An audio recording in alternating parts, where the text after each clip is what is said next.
Esta historia comienza con Rigoberto, un hombre de 72 años que había decidido jubilarse 3 años antes de su retiro, con la idea de poder pasar tiempo libre viajando por el mundo con su familia. Por otro lado, tenemos a Ismael Carrera, un hombre de 80 años que es jefe y gran amigo de Rigoberto. Ismael lo había invitado a almorzar porque tenía una noticia muy importante que contarle y un gran favor que pedirle. Resulta que Ismael se casaría con su empleada doméstica, Armida, y le pedía el inmenso favor de que pueda ser su testigo de boda. Rigoberto aceptó, pues en tantos años de amistad siempre se habían apoyado el uno al otro. Sin embargo, Rigoberto temía que los mellizos, los hijos de Ismael que habían sido tan ingratos con su pobre padre, incluso llegando al extremo de desear su muerte para poder heredar todo su dinero, tratarían de impedir este repentino matrimonio, y no solo eso, sino que también tomarían venganza contra Rigoberto por haberlo apoyado. Aun así, Rigoberto decidió ayudar a su amigo en esta disparatada decisión y esperar a que se les venga el fin del mundo encima. El matrimonio de Ismael y Armida fue el más breve y despoblado que Rigoberto y su esposa Lucrecia recordarán. No hubo festejo alguno ni brindis. Solo en ese momento les reveló Ismael que de allí Armida y él se dirigirían al aeropuerto para emprender su luna de miel. Rigoberto y Lucrecia no podían creer todo lo que estaba pasando. No obstante, tenían otras cosas en que pensar. Su hijo, Fonchito, había tenido unos extraños encuentros con un tal señor llamado Edilberto Torres, a quien no conocía de nada.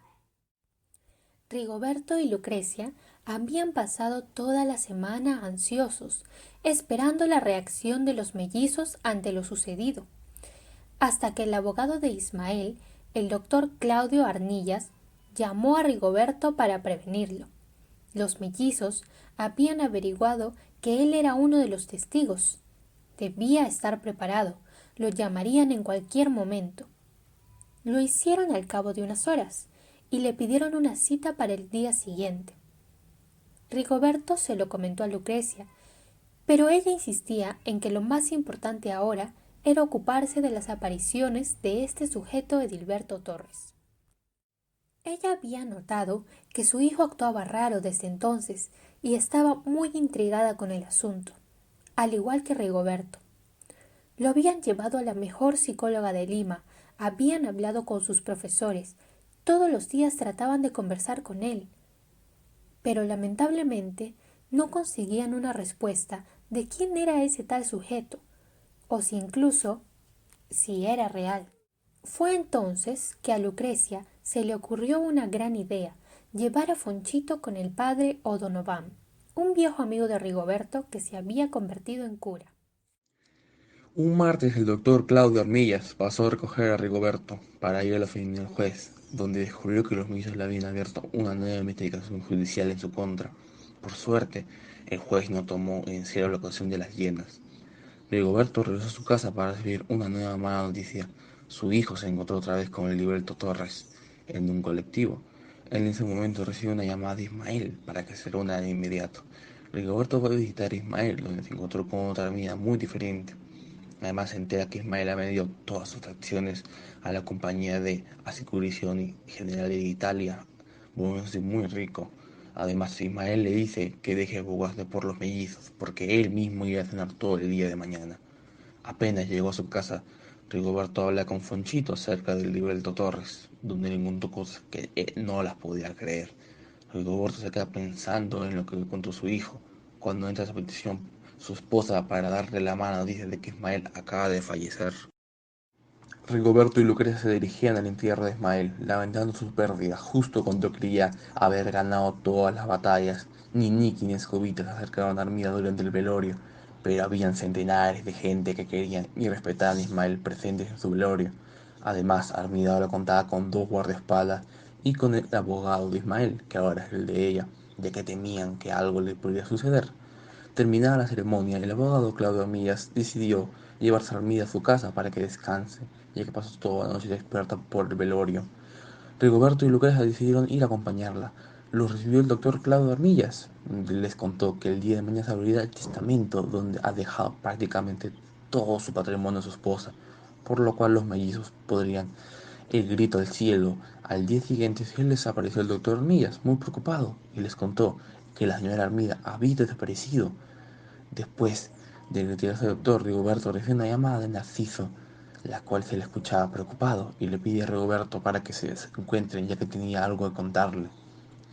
Ya reunidos, Narciso le cuenta a Rigoberto que él llevó a Armida al terminal porque Armida se lo pidió, como favor. Rigoberto dice que no se preocupe y que no dirá nada. Rigoberto vuelve a su casa y le cuenta lo sucedido a su esposa. Lucrecia se pregunta a dónde se habrá ido. Contestando su pregunta, Justiniana le dice que de seguro a Piura porque ella es de ahí y hasta tiene una hermana llamada Gertrudis. Miki y Escobita llegaron puntuales a las 11 en punto a visitar a don Rigoberto. Había llegado el momento de ponerse serios y hablar. Ellos empezaron reprochando a su tío por haber sido cómplice de la boda de su padre, y que habían empezado un trámite judicial para anular ese matrimonio que para ellos no valía nada. Al mismo tiempo, le pidieron que declarara ante el juez que su padre Ismael Carrera, cuando se casó con su empleada, no estaba en todos sus sentidos a la hora que decidió el matrimonio. Le insistieron a tal punto de asustarlo con amenazas contra él y su familia. Su tío claramente se negó a decir todas esas barbaridades. Los hermanos, al no saber qué más hacer, le ofrecieron dinero a cambio de hacer lo que ellos querían. Don Rigoberto, al escuchar semejante calamidad, se molestó y les pidió que salieran de su casa. Miki y Escobita se retiraron, pero no sin antes decirle que piense bien, por lo contrario le iría muy mal judicialmente. Al día siguiente, Rigoberto fue muy preocupado a pedirle a su amigo Pepín O'Donovan que hablara con su hijo Fonchito, ya que éste tenía apariciones de un misterioso personaje. El sacerdote rápidamente le aceptó. Llegó el día y Rigoberto llevó a Fonchito con el sacerdote. Al llegar a casa, Fonchito no quiso hablar de la conversación que tuvo con el padre. Sin embargo, Rigoberto, muy impaciente, intentó comunicarse con O'Donovan para saber de la conversación que tuvo con su hijo. El sábado por la tarde, Pepín llegó a casa de Rigoberto para contarle sobre la conversación. El sacerdote llegó a la conclusión de que Fonchito era un niño equilibrado, distinguía con lucidez lo real de lo fantástico, y no mentía al decir que veía a Edilberto Torres, que todo era cierto y que Fonchito en su cabeza representaba a Edilberto como toda la humanidad que sufría. Era posible que lo viera y los demás no, pero tampoco excluía que aquel chiquillo haya sido astuto y hábil en mentirle al sacerdote. Días más tarde, Rigoberto regresó de ver a Narciso. Llegó a casa y se desplomó en el asiento de la sala, extenuado. Su esposa le comenzó a hacer preguntas sobre Narciso. Rigoberto le contó que el chofer se había escondido con toda su familia, ya que las llenas, al no recibir de su ayuda para la anulación del matrimonio, lo acusaron por varios delitos, entre ellos conspiración y secuestro de su jefe. No le quedó más remedio que esconderse. Al finalizar la conversación sobre los asuntos del amigo de Rigoberto, Lucrecia le confesó a su esposo que encontró unos escritos de su hijo Fonchito en su habitación y le aconsejó que sería bueno que él lo revisara también. Así que le dejó unas copias en el escritorio de Rigoberto. Al llegar la noche, Rigoberto decidió hablar con su hijo. Conversaron sobre la composición que Lucrecia encontró en su habitación.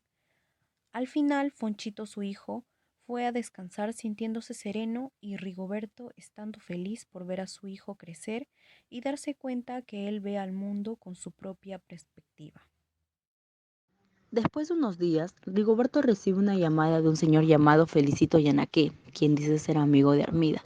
Felicito le pide que venga a Piura de inmediato para poder encontrarse con ella. Don Rigoberto, doña Lucrecia y Fonchito llegaron a Piura a media mañana y un taxi los llevó al Hotel Los Portales. Luego de salir a pasear y conocer la ciudad, regresaron al hospedaje para encontrarse con Josefita, secretaria del señor Felicito Yanaqué.